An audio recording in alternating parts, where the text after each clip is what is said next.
رسول اللہ صلی اللہ علیہ وسلم ان رسول اللہ صلی اللہ علیہ وسلم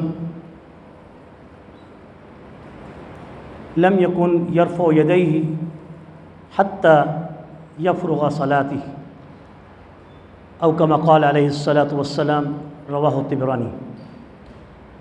عبداللہ بن زبیر رضی اللہ عنہ نبی کریم صلی اللہ علیہ وسلم کی پاک اور پیاری حدیث نقل فرماتے ہیں، اکثر یہ سوال ہوتا ہے کہ فرض نماز کے بعد نماز ادا کرنے کے بعد ہاتھ اٹھا کے دعا مانگنا سنت ہے یا بدعت ہے؟ یہ صحیح حدیث ہے، طبرانی کی حدیث ہے۔ پہلی بات یہ ہے کہ بدعت کسے کہتے ہیں؟ مختصر لفظ جس کا ثبوت نہ حدیث سے ہو نہ سنت سے ہو، سنت اور حدیث میں فرق ہے، اور جس کا ثبوت نہ صحابہ کے عمل سے ہو نہ اجماع امت سے ہو۔ یہ چار چیزیں جب تک اس کے اندر نہ پائی جائیں تو وہ کام حضور کی طرف اگر کوئی شخص اس کی نسبت کرے گا تو وہ جھوٹا ہوگا۔ من کذب علی متعمدا فلیتبوأ مقعدہ من النار، جو حضور کی ذات اقدس پر جھوٹ بولے وہ اپنا ٹھکانہ جہنم میں سمجھے۔ اور ہر ایسا عمل جو حضور کے عمل سے، صحابہ کے عمل سے، اجماع امت سے ثابت نہ ہو وہ بدعت کہلاتا ہے۔ یہاں یہ بات بڑی واضح ہے کہ آپ صلی اللہ علیہ وسلم نے ایک شخص کو دیکھا، وہ نماز کے سلام پھیرنے سے پہلے، عبداللہ بن زبیر رضی اللہ عنہ نقل کرتے ہیں کہ وہ دعا کے لیے ہاتھ اٹھاتا تھا۔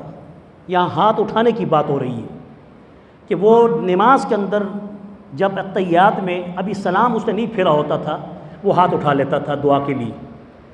تو حضور اکرم صلی اللہ علیہ وسلم نے جب اس کو دیکھا اور عبداللہ بن زبیر رضی اللہ عنہ نے اس کو جب دیکھا تو عبداللہ بن زبیر رضی اللہ عنہ کی یہ صریح حدیث ہے کہ آپ نے اس کو بلایا اور اس شخص سے یہ کہا کہ تم ایسا کر رہے ہو، تمہیں پتہ نہیں ہے نبی کریم صلی اللہ علیہ وسلم کی حدیث مبارک ہے کہ لم یکن یرفع یدیہ، کہ سلام پھیرنے سے پہلے ہاتھ مت اٹھاؤ۔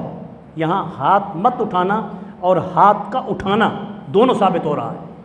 نماز سلام پھیرنے سے پہلے ہاتھ مت اٹھاؤ حتی یفرغ صلاتہ، جب تک کہ تم اپنی نماز سے فارغ نہیں ہو جاتے۔ یعنی گویا کہ نماز سے فارغ ہونے کے بعد آپ ہاتھ اٹھا سکتے ہیں، اس سے پہلے ہاتھ نہیں اٹھا سکتے۔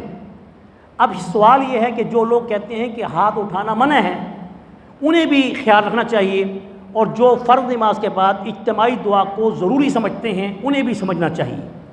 نہ فرض نماز کے بعد اجتماعی دعا کے لیے ہاتھ اٹھا کے سب کو اکٹھا کرنا، نہ یہ سنت سے ثابت ہے، اور نہ نماز کے بعد ہاتھ اٹھانے سے آپ نے منع فرمایا ہے۔ اس لیے جو ہاتھ اٹھا کے دعا مانگ رہا ہے وہ الگ الگ کر کے پڑھ رہا ہے، جو کچھ کر رہا ہے صحیح ہے، اس سے منع نہیں کیا گیا۔ لیکن جو ہاتھ نہیں اٹھاتے ان کو منع بھی نہیں کرنا چاہیے، ان کو بھی برا نہیں کہنا چاہیے۔ تو اتنی سختی اسلام میں نہیں ہے جتنی کہ ہم نے چھوٹی چھوٹی باتوں پر سختی کر رکھی ہے۔ دعا مانگنے کے بارے میں حضور کا ارشاد ہے کہ نماز کے بعد، فرض نماز کے بعد، بعد لکل صلاۃ مکتوبۃ دعاء مستجاب او کما قال علیہ الصلوۃ والسلام، فرض نماز کے بعد جب کوئی شخص دعا مانگتا ہے اور ہاتھ اٹھاتا ہے، یہ صحیح حدیث میں ہے، فرض نماز کے بعد، اجتماعی دعا کی بات نہیں کر رہا، فرض نماز کے بعد جب کوئی شخص ہاتھ اٹھا کے دعا کرتا ہے اس دعا کو اللہ تبارک و تعالی اس کے ہاتھوں کو اٹھائے ہوئے حالت میں خالی نہیں چھوڑتے۔ صحیح حدیث ہے، اس کی دعا ضرور قبول کی جاتی ہے، اور ہر فرض نماز کے بعد ہاتھ اٹھا کے دعا مانگنے والے کی دعا کو رد نہیں کیا جاتا۔ یہ ہے صحیح حدیث کی تشریح جو میں نے آپ کو بتا دی۔